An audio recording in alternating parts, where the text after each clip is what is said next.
All right, Brittyn, what are your top 3 tips for parents of picky eaters, something that plagues many a family? Yeah, so it's so hard because children on the autism spectrum are so likely to be picky eaters because of sensory issues. And I see all the time that parents are trying all of these approaches that have been recommended by their friends or family or pediatricians that just do not work for kids on the spectrum. Usually this comes down to like they'll eat when they're hungry, or just get them to take one bite, just one bite, and they'll eat. And all of these usually backfire. They just don't work for kids on the spectrum. And so basically my job is helping parents help their kids expand their diet in a way that works for them and their sensory needs while they can still hit their nutritional needs as well. I have lots of tips. So I have a hard time narrowing it down to 3, but if I had to do that, I would say, number 1, I want parents to take inventory of their child's diet. What are they currently eating? Even if they just have 5 foods and you can list them off, write them down. Let's think through what's the sensory experience of these foods. And a lot of times you'll start to see different patterns. Okay, these are all crunchy foods. These are all like beige colored foods, or these are all soft foods. You might be able to just rattle it off the top of your head as well. My child likes beige and crunchy foods. And honestly, that's where most kids stand. They love those foods, like chicken nuggets, French fries, etc. A lot of times kids love those foods because they're predictable. They're going to be the same every single time. Exactly. Yeah. And so kids know what to expect. And also the sensory profile of those foods is like top notch. It's perfect. Crunchy and salty. It's wonderful. So why would you want to eat something green and mushy? And then number 2, as you're taking inventory of those foods, thinking of some of those common denominators, let's brainstorm some new ideas based on what they're already eating. So if your child's only eating chicken nuggets, French fries, potato chips, and yogurt, well, all of those are kind of a similar color. We have some common textures in there. We might not want to throw in some green broccoli because that's nothing like what they currently eat. And so kids can go into this like flight or fight of, holy cow, what is this new food? I'm not touching that. I'm not even coming close to it. Let's think of something that might be closer to what they're already eating. And it doesn't have to be the healthiest option right away. You can work there. I think a lot of parents just want their kids to eat veggies. And I think that's a great goal, but that doesn't just happen overnight. We can't expect them to maybe eat the rainbow, right? Yeah. Like eat the rainbow overnight, because that's probably feels, really extreme to them. Like this looks completely different, feels completely different than everything else that I'm eating right now. Totally. And I think it's an awesome goal. I think it's such a good goal, but it definitely takes time to get there. And it's like, the child's never seen broccoli before or carrot. You cannot expect them to eat it the first time that they see it, especially if they have some like sensory processing, going on there as well. We definitely want to allow them time to get used to it and explore it, which kind of leads me to my tip number 3 is we really need to get away from the idea that eating is the only win, that actually eating and chewing and swallowing a food is the only win. Now, what I mean by that is that there are so many other little wins along the way that help them get to eating. So being more comfortable around a food, feeling more confident around it, feeling less stressed is going to help kids be more open to trying something. So it might start out as, this food is on the table and that's as far as we can get right now. Maybe next time the food's on their plate or on a plate next to their actual plate. From there, maybe we touch it with a fork, we smell it, we touch it with our hands, we touch it to our mouth, and then we lick our lips. Like there's so many little steps. And parents who have extreme picky eaters get that having a new food on their plate is a huge win. And so, but then they also get down on themselves that the kid didn't try it. So just know that there's all these little steps that help get us to where we want to be, and we can't expect kids to do that overnight. So just taking little steps along the way with the actual food, but also the steps to eating the food are huge, huge things that need to be talked about more. and this might be, this might be what you just answered, but I was going to ask too, what, really about how can we as parents, help our kids really explore, which you kind of talked about, like all these different ways, because there is substantial stress about nutrition as well. So what can we do? Because you hit it on the head. It's for many of our kids, it's more than just being like finicky or, really thinking, well, okay, I can eat this sometimes, but this is really what I prefer. I mean, there can be deep, real, very real aversions, right, to that, for that child. So how can we start getting them to explore while the parents, are really stressing about, the lack of nutrition that we think, might be happening with our kids? Yeah, I think making food more approachable, a little less overwhelming. And sometimes that means starting off with a really, really, really small amount. Like I often say to my clients, like pinky fingernail size, like even smaller sometimes. Like if we're doing riced cauliflower, I want one piece of riced cauliflower. And so starting off really small, also aligning with their sensory needs at the time. The more we expose them to new things that are less overwhelming, the more we can gradually start to introduce things that are a little less like the foods that they currently eat. So starting super small is a really good place. And then encouraging like small steps forward. So if they're overwhelmed to eat the food, let's talk about it. I've actually seen kids who do really well. If they cannot have that food on the table or even look at it, we even will look at it on YouTube, look at photos of it on their phone. And I see a lot of kids, especially those on the spectrum, just do so well with technology that sometimes they just learn better by first seeing it on the phone. It's not threatening. And then we can gradually get it into our space in real life. Priming them, right? For everything, right? It goes across the board, priming, showing, it could be a social story, maybe even a video. I was thinking as you were saying that, a video of another kiddo eating that, right? Whatever, just really, working our way up instead of just expecting like, yeah, here's a bowl, like, let's go for it. Yes, so true. And there's a lot of children's shows too that will show, Daniel Tiger eating, X, Y, and Z, or and Bluey, whatever it is that they really like. And sometimes seeing that modeling from something that they're already invested in can be a really great introduction, so that they're able to translate that from something that they love into real life too. Sometimes that exposure makes it a little less overwhelming. Absolutely. We don't always want to highlight the things that are wrong, but I think it's really important. In the autism world, there's a lot of myths, no matter what you're talking about. I would love for you to address some of the most common myths in regards to autism nutrition, and then please set the record straight so we have, the real deal. So I kind of alluded to one of them, and one of the biggest myths is they'll eat when they're hungry. And I harp on this all the time because it just drives me absolutely crazy. And it makes me so sad for the parents who receive this advice, because it is so backwards. A lot of people will say, just take away the foods that they will eat and then provide them with new healthy foods. And when they get hungry enough, they'll eat it and they'll start to like it. Well, the problem with that, with autism, is that, feeding or picky eating a lot of times is rooted in that sensory, processing issues or sensory sensitivity or sensory overwhelm. And that does not go away with hunger. In fact, it usually gets worse. And so it's just reinforcing this cycle where they become even more picky and lose trust and confidence, and ends up in a worse place than you started. And when people receive this advice, I just politely say, thanks for your input, and then just turn around and just throw it in the trash. And don't contemplate it, because it's just not any advice that I ever see working out in their favor. But unfortunately, that's one of the most common recommendations out there. Yes. So yeah.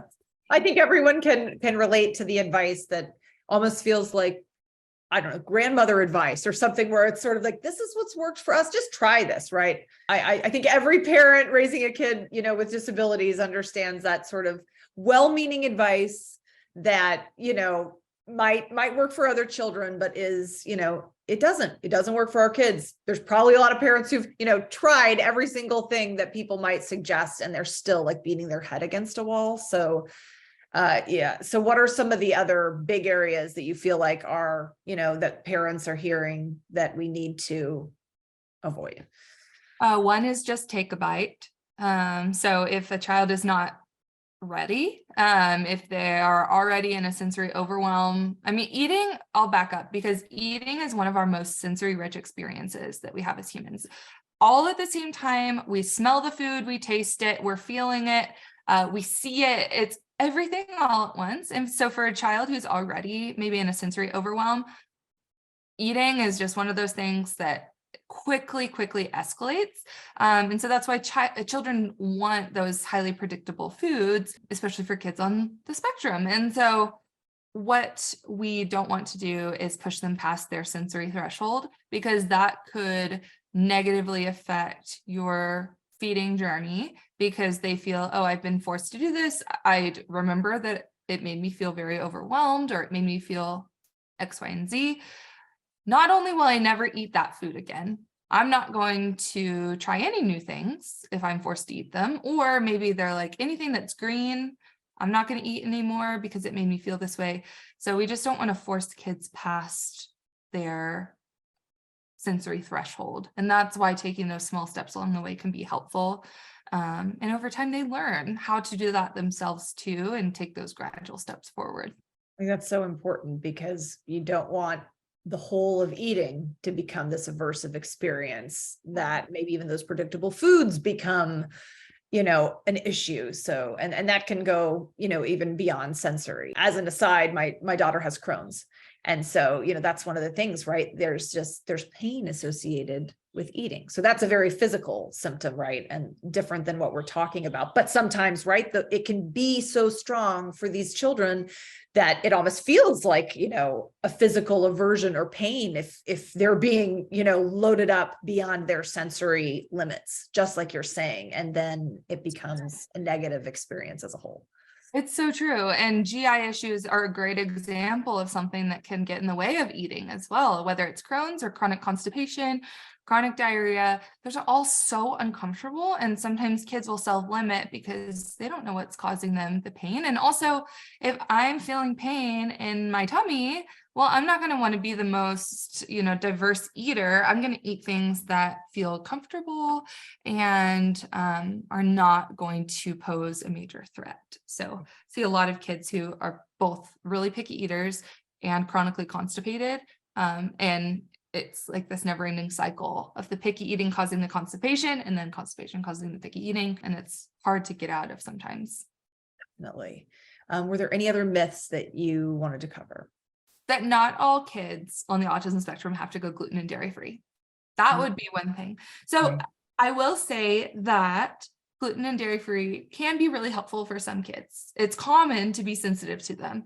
And I've seen kids do incredibly with removing those, but I think that people treat that as the gold standard and let that get in the way of any other nutrition approaches. So they say, before I do anything else, they have to be gluten and dairy free. Number one, that's not true. There's so many other nutrition changes that you can make where you can start to see progress. That might be, adding in some protein with breakfast, and you notice they stay fuller longer and their blood sugar stays up, and they have better behavior at school or better focus.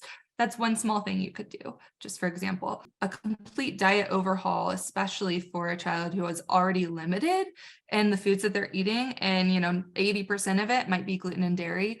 Trying to completely transition out overnight or really quickly can be super overwhelming and can set you back in general. So for some people, that's definitely something that can be really helpful. And I don't want to discourage people from trying it, because like I said, I've seen great progress with some kids. Other kids, we've done it and we haven't seen any change. And so it's like, at the end of the day, what's the point? If we're going to be extremely limited already, why limit it more? And so I just encourage people to get out of the mindset that we have to be removing all these foods. Food sensitivities and allergies are definitely something that you need to take into consideration. but it's not as simple as that. There's no one diet for every single person. That's exactly what I was going to say, right? The one thing, again, everyone in our community should understand and does understand is that there's not a one size fits all for anything. So, if anyone's telling you this is the only thing you should try, that's usually the red flag, right? Because we have to pay attention to our children, see what's working for them. And it's great to hear all this advice, no matter what advice you're getting. And then you really have to think about your kiddo and figure out what's right for them. Yes, it's so true. You know what's right for your child too. And if something does not feel right, it's going against your intuition, don't do it. Exactly. Also, finding providers that are going to support you in what you don't want to do or what you do want to do is so critical, and not pushing something on you that doesn't feel right to you. I always say, if you and your provider are just really not aligning, fire them and find a new one. There's nothing saying that you cannot fire whoever it is, whether it's a pediatrician, dietitian. If you're not aligning, move on, and you totally can. Don't put up with something that doesn't align with your needs or values. It's so important.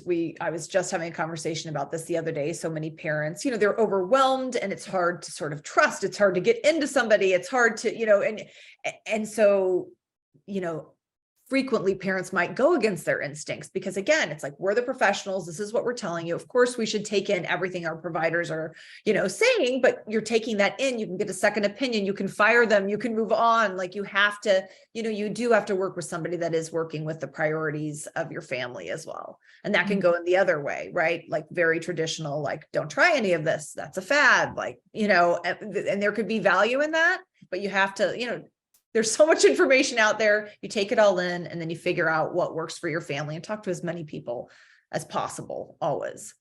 Yeah. And I know you also, I think this is something that a lot of parents don't know about, and you've talked about the Autism Nutrition Library. So I would love for you to tell us more about that and how parents can access that and use that for their everyday lives. For sure. Yeah. So the Autism Nutrition Library, it's a membership that I created because I just saw such a gap in the autism nutrition field. I'm a Facebook group lurker. I love being in groups, seeing what people are saying, even parent support groups. And my brother's on the autism spectrum. And so I learn a lot from other parents and from my clients as well. But I see a lot of people posting on nutrition, and the replies that they were getting, I was just like covering my eyes, like doing everything I could to not be a dietitian in that moment. Because not only were a lot of times it was just flat out wrong, whatever like nutrition information was being given. Sometimes if it were ever dangerous, I would actually step in and be like, hey, you need to, evaluate this, and this, and move forward. There are, right? I mean, there are, and well-meaning people, parents, or, who are really trying to make a difference, but there are some really scary things that go around that are dangerous, probably to any child, right? That, really shocking sometimes. So I created this membership site for parents who have children on the autism spectrum. I actually have adults, like autistic adults, who join my program or my membership as well, just to get research-based, like evidence-based information when it comes to nutrition for autism, not only just diet, but supplements, conditions and symptoms, nutrients, foods, all the things written in an easy to understand way for parents. Like, get the information you need and get out. I just saw this huge gap and wanted to find a way to help. All right. Well, that's incredible. It's the kind of resource I think most parents wish like they knew from day one, right? And I also want to say, when we're talking about some of the kind of the wacky things that we hear as parents, it's also, the other end of the spectrum where we might be going to our doctors and specialists and hearing very traditional information that doesn't feel like it helps our kids, right? So, parents are just trying to find what is right for their child. And so it's great to have resources like this that are coming together, that aren't just giving a one size fits all, that are showing like research backed information, and always breaking down things in steps for parents to know what to tackle and when. That's so needed. I mean, like you said, huge gap. So thank you for putting that together for families. I'm excited for more families to find that. And lastly, it's one of my favorite questions, but what is the question that parents should be asking, but that they rarely do? What do they need to be thinking about? I encourage when people are starting with nutrition, I just encourage them to think in the lens of how can I help my child feel their best? And that's going to look different for every single parent. And when kids can feel their best, when they can feel better, they can focus better, they can do better in school and therapies and just life. And that's what I want for all of my clients. And so sometimes it takes some digging, it takes some support in order to find what kind of approach or diet or combination of things is going to help them feel their best. So I really encourage parents, if they're feeling lost or just feeling overwhelmed with it all, because there is a lot when it comes to nutrition for autism, get in touch, whether it's with me or another autism nutrition professional to help guide you, because you definitely don't have to do this on your own. It's great to be surrounded also by other autism parents or special needs parents who get it and are working on the same goals as you. So, I like my membership, I have a community forum so that they can meet others, but I also run small group coaching programs so that they can work alongside with other parents.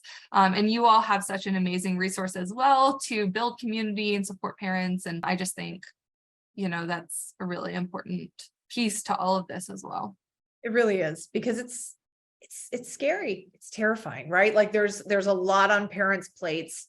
And then when you get down to the just very basic needs of a person, eating, nutrition, sleep, right? And so many of these things are so disrupted for our kids, which it's just this never-ending cycle of stress for parents. And so to talk to other parents, yes, to be in that community of parents who get it, who are trying new things, and then also having experts to be able, to bounce things off of. So you don't feel like you're always just talking kind of in a vacuum. And if you really need that like specialized, like, hey, does this make sense? That's so important for families. Yeah, we can't say that enough. Community is so important. And we're so happy that you provided that for families in such a stressful situation. But I'm imagining, all these little kernels of cauliflower rice being given like one kernel at a time. And there's hope, right? There's hope. And that's the other thing, community. We want to hear what's working for other parents. And so, please share in the comments, like what has worked for you? What has been the game changer for your family, or what has been absolutely terrible? And of course, what's great for one family will be absolutely, the opposite for another. But it's great that we share those stories and what is working and what isn't, because in what is something that can feel like very lonely, unfortunately, there is a large community that understands. So when we all come together, hopefully we can, move families and children forward. So thank you for helping us do that. Thanks so much for having me. Awesome.